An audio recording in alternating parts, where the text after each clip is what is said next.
안녕하십니까. 협동조합 전문가 이시재입니다. 협동조합 전문가 이시재 TV 컨텐츠는 두 가지로 운영된다고 컨텐츠 소개 영상에서 말씀을 드렸는데요. 올해부터 농협 업무와 관련된 내용과 함께 농업인뿐 아니라 부동산에 관심 있는 분들에게 부동산 정보 및 재테크에 관한 영상을 제작해서 올려드리고자 합니다. 오늘은 부동산 관련 컨텐츠 첫 번째 시간으로 경기도 고양시 일산 서구 송포동 지역 소위 JDS 지구내 약 150만 평 규모의 신도시급 도시개발 추진과 관련된 소식을 정리해서 설명해 드리는 시간을 마련하였습니다. 150만 평 규모의 신도시급 도시개발 예상 지역은 제가 태어나 지금까지 거주해서 살고 있는 우리 지역이다 보니 저에게는 특별한 관심이 갈 수밖에 없기에 우리 송포동 또 송산동 지역 주민들과 부동산에 관심이 있는 시청자를 위해 경기도 보도자료와 고양시 대표 지역 신문이라 할 수 있는 고양신문이 지난 12월에 보도한 기사 내용을 중심으로 고양시 대화 벚꽃동에 추진되고 있다는 150만 평 규모의 공공주도형 도시개발 추진 사항을 지역 주민의 관점에서 자세히 설명해 드리도록 하겠습니다. 네, 먼저 기사 내용을 설명해 드리겠습니다. 지난 12월 22일 고양신문 보도에 따르면 2008년 추진되다 자초되고 말았던 JDS 지구 도시개발 사업이 13년 만에 재추진된다는 것인데요. 경기도와 고양시, 경기주택도시공사, 그리고 고양도시관리공사 4개 기관이 약 6조 원을 투입해 일산 서구 150만 평을 신성장 거점으로 조성하는 JDS 공공주도 개발을 추진한다고 밝혔습니다. 4개 기관은 고양신문 보도 하루 전인 12월 21일 고양 JDS 지구의 성공적인 추진을 위해 양해각서 즉 MOU를 체결했는데요. 이번 사업은 장항, 대화, 송포, 송산을 일컫는 JDS 지역 중 송포, 송산에 해당하는 약 150만 평의 신교통수단을 반영한 자족도시로 조성하는 내용을 담고 있습니다. 150만 평 규모의 도시개발 사업비는 약 6조 원으로 추정되며 사업 규모는 타당성 검토 등의 과정에서 조정될 수 있을 것이라고 합니다. 고양시 관계자는 현재로선 150만 평 6조 원 규모로 공공개발을 추진하겠다는 합의를 하는 것일 뿐 구체적인 사업 계획이 나온 것이 없고 사업 구역이나 경계선이 확정되지도 않았다라며 수용인구 또 교통대책, 자정용지 그리고 참여 지분율에 대해서는 추후 협의 과정에서 결정될 것이라고 설명을 하고 있습니다. 네, 기사 내용을 보면 아직은 150만 평 공공개발 지역이 어디라고 확정된 것이 아니라는 것입니다. 즉 도시개발 방침 정도만 설정하는 것이고 당장 착수하는 것은 아니라고 이해하시면 될 것 같습니다. 다음 영상에서는 150만 평 도시개발 지역이 어디가 될 것인가에 대해 나름 근사하게 짚어드리도록 할 예정입니다. 뭐 쪽집게는 아니지만 나름 근거를 제시해서 짚어드리도록 하겠습니다. 여기서 JDS 지구라는 용어가 나오는데요. JDS 지구에 대해서 잠깐 설명을 드리도록 하겠습니다. 고양 JDS 지구라는 건 일산 장항동의 J, 대화동의 D, 송포 송산동의 S 영문 앞글자의 합성어로 세 지역을 합하여 영문 이니셜을 따와서 JDS라고 고양시에서 지은 명칭이 되겠습니다. 2007년도 김문수 도시자 시절에 고양시에서 850만 평을 시가와 예정지로 지정하며 일산의 명품 신도시로 개발한다고 하고 약 3년에 걸쳐 개발 행위를 제안하였으나 2008년 금융위기 이후 신도시 개혁은 사실상 백지화되었습니다. 3년간 제한했던 개발행위 제한 규제는 현재는 다 해제되었고 국토이용관리법상 현재 시가와 예정지로 아직도 남아 있습니다.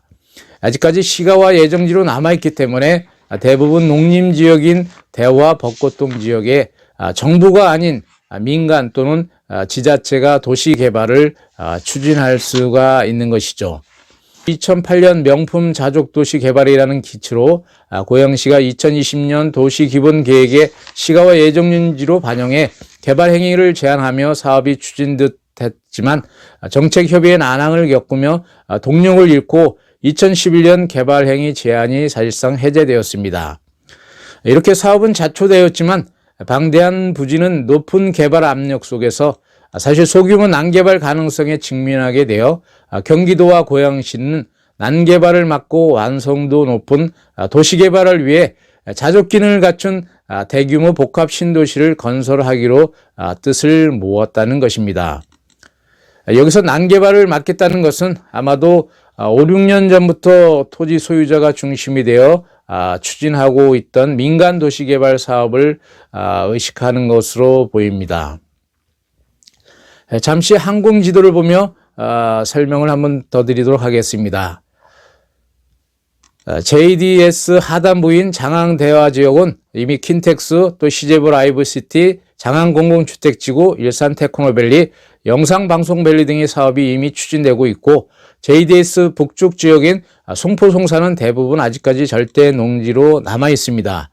여기서 절대농지란 국토의 계획 및 이용에 관한 법률 제6조에 따라 지정된 용도지역상 농업진흥지역을 말하는 것인데요. 농지를 효율적으로 이용하고 보존하기 위한 지역으로 농업용으로 이용하고 있는 토지가 집단화되어 있는 지역인데요. 일반적으로 농업용 목적 외에는 사실상 개발을 할 수 없는 지역이라 이해하시면 되겠습니다. JDS 자족도시 조성 방향을 살펴보면 가장 눈에 띄는 점은 신교통수단인 트램인데요. 경기도 관계자는 교통대책으로 JDS 지구 내 외부를 연결하는 도로망 구축과 함께 기존 철도망과 연계하는 트램을 도입해 일산 전역을 아우르는 새로운 대중교통 체계를 구축할 계획이라고 설명을 하고 있습니다.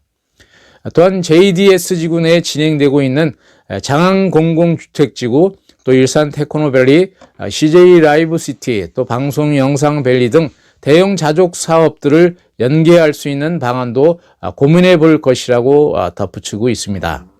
여기서 제가 신교통수단인 트램에 대해 부연해 잠시 설명을 해드리겠습니다.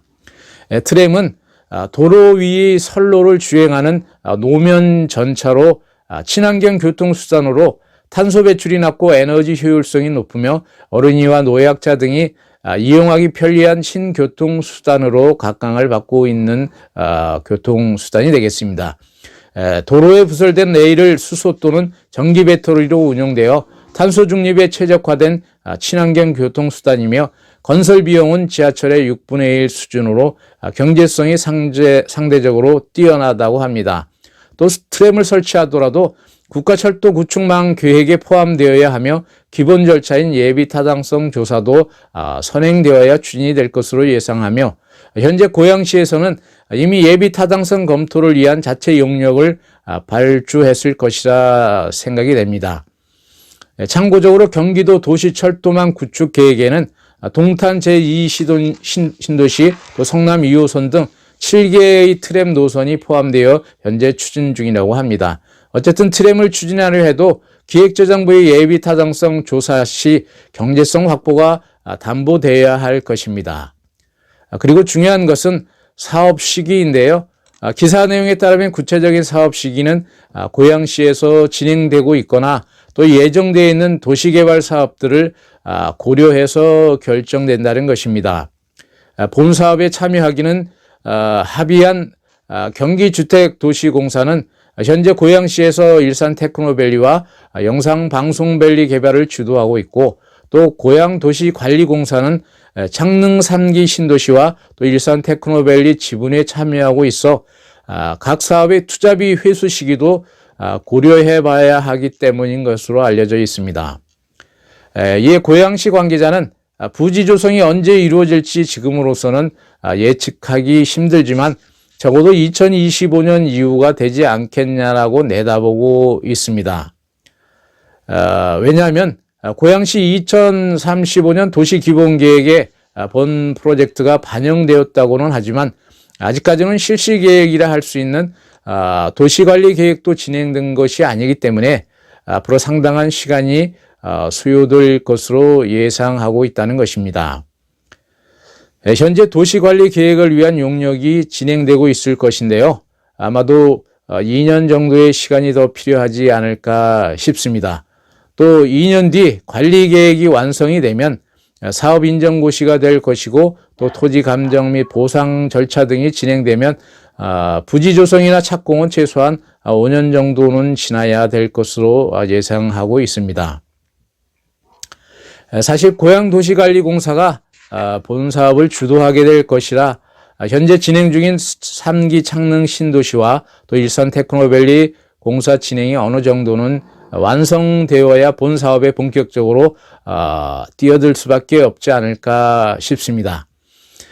이렇다 보니 관주도의 도시개발 사업보다는 현재 추진하던 민간 도시개발 사업을 승인해서 도시개발을 진행하는 것이 훨씬 빠른 속도로 개발이 진행될 수 있지 않겠냐는 여론도 사실 형성되고 있다는 말씀을 드립니다. 기사 내용을 다시 보면 본 사업 과정에서 경기도와 고양시는 기업 투자, 또 주요 시설 유치, 또 개발 사업 인허가 등의 행정 지원을 맡고, 경기주택도시공사와 고양도시관리공사는 계획 수립, 또 용지 보상, 부지 조성 공급, 민원 대응 등 실질적인 사업 추진을 진행하는 역할을 분담할 것으로 보이고 있습니다.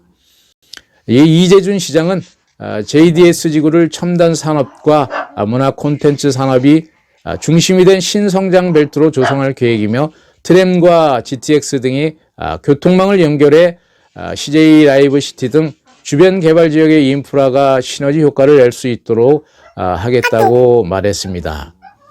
사실 문제는 이 지역이 그동안 민간이 주도하는 도시개발 사업이 추진되고 있는 상황에서 경기도와 고양시가 공동으로 도시개발을 추진한다는 발표로 인해 민간 개발을 기대했던 토지 소유주와 대하마을 및 가자마을 주민들이 희비가 엇갈리면서 지역의 최대 이슈로 부각되고 있는 것은 분명한 것 같습니다. 대하벚꽃 지구의 공영개발 계획이 알려지면서 사실 가장 먼저 반응을 보인 것은 벚꽃 대화지구 민간 도시개발 추진이 아닌가 생각합니다. 토지 지주로 이루어진 추진위 회원들은 지난달 14일 공영개발에 대한 시의회 사전 보고가 있다는 소식에 고양시청과 시의회를 방문해 공영개발 중단과 또 민간개발 추진을 강력하게 요구하기도 하였습니다. 또 추진위 관계자는 토지주들이 동의서를 받아 이미 2016년부터 민간개발을 하겠다고 고양시와 협의해 왔는데, 이제 와서 갑자기 공영개발을 하겠다는 것은 민간개발을 무력화시키는 것이라며, 환지 방식이 아닌 토지 수용 방식의 공영개발은 토지주들의 재산권을 크게 침해하는 것이라고 반발하고 있습니다. 네, 또 토지주들의 입장과는 반대로 인근 주민들은 공영개발을 무척이나 반기는 분위기라고 하는데요. 특히 가자마을 주민들은 민간개발보다는 공영개발이 주민들의 삶의 질을 개선하는 데 효과가 클 것이라고 기대를 나타내고 있다고, 또 환영 현수막을 내걸고 있다고 하는데요. 아무튼 이번 도시개발 발표가 과거처럼 선거를 의식한 발표가 아니길 바라며, 공공개발이든 민간개발이든 주거용지 위주의 개발이 아니라 자족기능과 또 교통인프라 등 4차 산업시대에 걸맞는 도시개발이 되었으면 좋겠다는 생각을 갖게 되었습니다. 제가 다음 영상에서는 JDS 지구 내 150만 평 도시개발 구역이 어디일 것인가에 대한 내용과 토지 소유자들이 중심이 되어 현재까지 진행되어 왔던 송포동 관할 구역인 벚꽃 대화지구 도시개발 사업의 추진 현황과 아울러 토지 소유자 처지에서의 도시개발 사업 민간 주도와 또 관주도의 장단점을 살펴보도록 하겠습니다. 오늘도 긴 영상 끝까지 시청해 주셔서 감사드리고요. 다음 영상을 위해 구독과 좋아요 버튼을 눌러주시면 감사하겠습니다. 그런 힘이 제 영상 제작에 큰 도움이 될 것입니다.